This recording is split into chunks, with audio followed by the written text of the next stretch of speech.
2 Samuel 13. Amnon and Tamar. Now Absalom, David's son, had a beautiful sister, whose name was Tamar, and after a time Amnon, David's son, loved her. And Amnon was so tormented that he made himself ill because of his sister Tamar, for she was a virgin, and it seemed impossible to Amnon to do anything to her. But Amnon had a friend, whose name was Jonadab, the son of Shimea, David's brother, and Jonadab was a very crafty man. And he said to him, O son of the king, why are you so haggard morning after morning? Will you not tell me? Amnon said to him, I love Tamar, my brother Absalom's sister.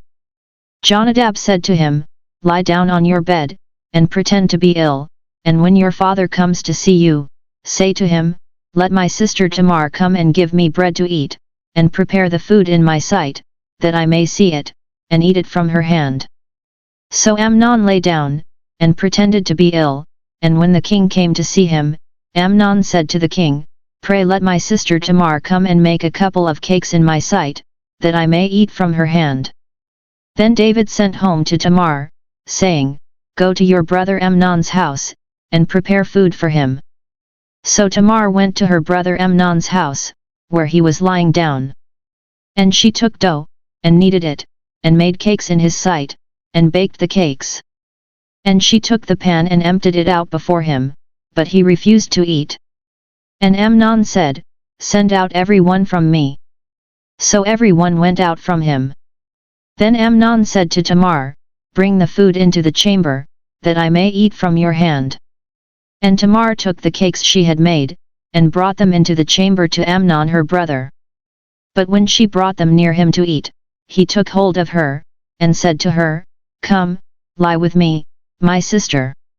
She answered him, No, my brother, do not force me, for such a thing is not done in Israel, do not do this wanton folly. As for me, where could I carry my shame? And as for you, you would be as one of the wanton fools in Israel. Now therefore, I pray you, speak to the king, for he will not withhold me from you. But he would not listen to her, and being stronger than she, he forced her, and lay with her. Then Amnon hated her with very great hatred, so that the hatred with which he hated her was greater than the love with which he had loved her. And Amnon said to her, Arise, be gone. But she said to him, No, my brother, for this wrong in sending me away is greater than the other which you did to me. But he would not listen to her. He called the young man who served him and said, Put this woman out of my presence, and bolt the door after her. Now she was wearing a long robe with sleeves, for thus were the virgin daughters of the king clad of old. So his servant put her out, and bolted the door after her. And Tamar put ashes on her head, and rent the long robe which she wore, and she laid her hand on her head, and went away, crying aloud as she went. And her brother Absalom said to her, Has Amnon your brother been with you? Now hold your peace, my sister, he is your brother, do not take this to heart. So Tamar dwelt, a desolate woman, in her brother Absalom's house. When King David heard of all these things, he was very angry. But Absalom spoke to Amnon neither good nor bad, for Absalom hated Amnon, because he had forced his sister Tamar. Absalom avenges the violation of his sister. After 2 full years Absalom had sheep shearers at Baal-Hazor, which is near Ephraim, and Absalom invited all the king's sons. And Absalom came to the king, and said, Behold, your servant has sheep shearers, pray let the king and his servants go with your servant. But the king said to Absalom, No, my son, let us not all go, lest we be burdensome to you. He pressed him, but he would not go but gave him his blessing. Then Absalom said, If not, pray let my brother Amnon go with us. And the king said to him, Why should he go with you? But Absalom pressed him until he let Amnon and all the king's sons go with him.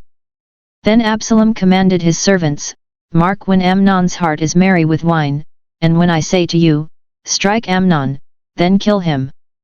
Fear not, have I not commanded you? Be courageous and be valiant. So the servants of Absalom did to Amnon as Absalom had commanded. Then all the king's sons arose, and each mounted his mule and fled. While they were on the way, tidings came to David, Absalom has slain all the king's sons, and not one of them is left. Then the king arose, and rent his garments, and lay on the earth, and all his servants who were standing by rent their garments. But Jonadab the son of Shimea, David's brother, said, Let not my lord suppose that they have killed all the young men the king's sons, for Amnon alone is dead, for by the command of Absalom this has been determined from the day he forced his sister Tamar. Now therefore let not my lord the king so take it to heart as to suppose that all the king's sons are dead, for Amnon alone is dead. But Absalom fled. And the young man who kept the watch lifted up his eyes, and looked, and behold, many people were coming from the Horonaim road by the side of the mountain. And Jonadab said to the king, Behold, the king's sons have come, as your servant said, so it has come about. And as soon as he had finished speaking, behold, the king's sons came, and lifted up their voice and wept, and the king also and all his servants wept very bitterly. But Absalom fled, and went to Talmai the son of Ammihud, king of Geshur. And David mourned for his son day after day. So Absalom fled, and went to Geshur, and was there 3 years. And the spirit of the king longed to go forth to Absalom, for he was comforted about Amnon, seeing he was dead. 2 Samuel 14. Absalom returns to Jerusalem. Now Joab the son of Zeruiah perceived that the king's heart went out to Absalom. And Joab sent to Tekoa, and fetched from there a wise woman, and said to her, Pretend to be a mourner, and put on mourning garments, do not anoint yourself with oil, but behave like a woman who has been mourning many days for the dead, and go to the king, and speak thus to him. So Joab put the words in her mouth. When the woman of Tekoa came to the king, she fell on her face to the ground, and did obeisance, and said, Help, O king. And the king said to her, What is your trouble? She answered, Alas, I am a widow, my husband is dead. And your handmaid had 2 sons, and they quarreled with one another in the field, there was no one to part them, and one struck the other and killed him. And now the whole family has risen against your handmaid, and they say, Give up the man who struck his brother, that we may kill him for the life of his brother whom he slew, and so they would destroy the heir also. Thus they would quench my coal which is left, and leave to my husband neither name nor remnant upon the face of the earth. Then the king said to the woman, Go to your house, and I will give orders concerning you. And the woman of Tekoa said to the king, On me be the guilt, my lord the king, and on my father's house, let the king and his throne be guiltless. The king said, If anyone says anything to you, bring him to me, and he shall never touch you again. Then she said, Pray let the king invoke the Lord your God, that the avenger of blood slay no more, and my son be not destroyed. He said, As the Lord lives, not one hair of your son shall fall to the ground. Then the woman said, Pray let your handmaid speak a word to my lord the king. He said, Speak.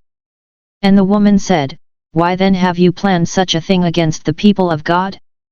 For in giving this decision the king convicts himself, inasmuch as the king does not bring his banished one home again.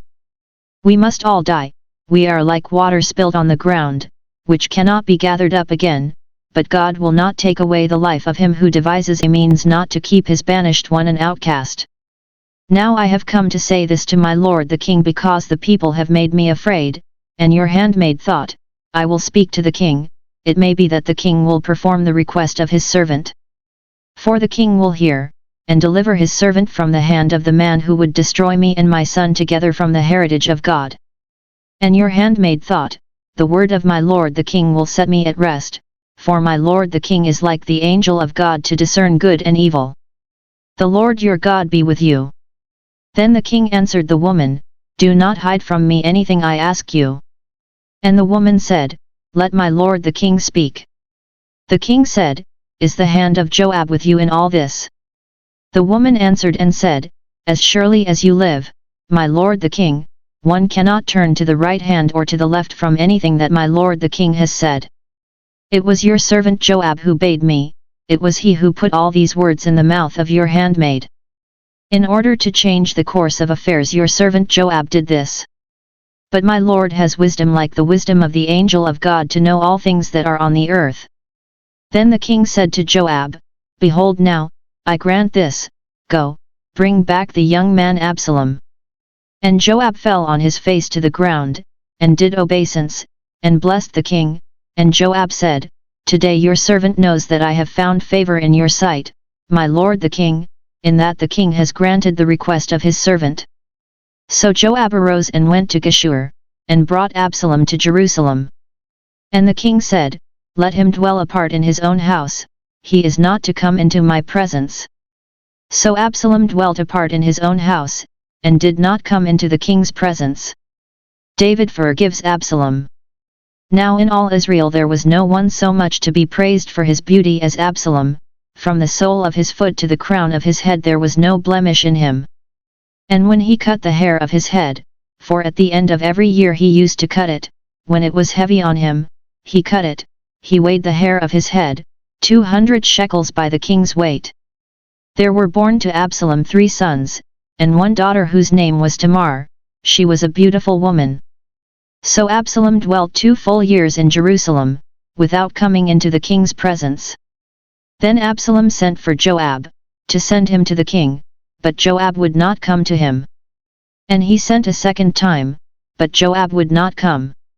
Then he said to his servants, See, Joab's field is next to mine, and he has barley there, go and set it on fire. So Absalom's servants set the field on fire. Then Joab arose and went to Absalom at his house, and said to him, Why have your servants set my field on fire? Absalom answered Joab, Behold, I sent word to you, Come here, that I may send you to the king, to ask, Why have I come from Geshur? It would be better for me to be there still. Now therefore let me go into the presence of the king, and if there is guilt in me, let him kill me.